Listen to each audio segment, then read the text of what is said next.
श्रीनगर में Kumaon literature festival का इनेकाद किया गया। एलजी मनोज सिन्हा ने श्रीनगर में कुमाऊं लिटरेचर फेस्टिवल का इफ्तिताह किया। ये फेस्टिवल कला, कल्चर और अदब का जश्न मनाने के लिए मुल्क के मशहूर राइटर, अदीब, शायर और दानिश्वरों को एक साथ लाता है। इस मौके पर एलजी मनोज सिन्हा ने भी खिताब किया।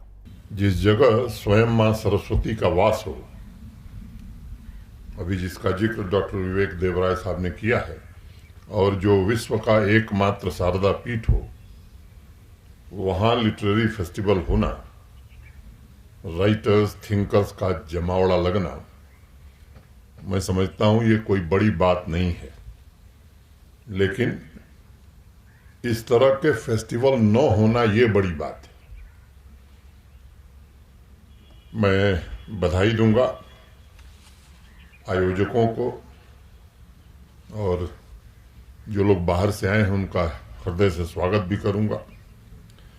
एक लंबे समय तक जम्मू कश्मीर शिक्षा और बौद्धिक प्रेरणा का केंद्र रहा है।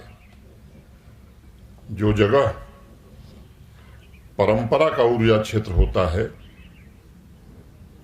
वहां अगर ज्ञान, विचार और कल्पना शक्ति पर प्रहार होता है तो इसका सीधा मतलब है कि दुनिया को देखने का दरवाजा बंद हो जाता है।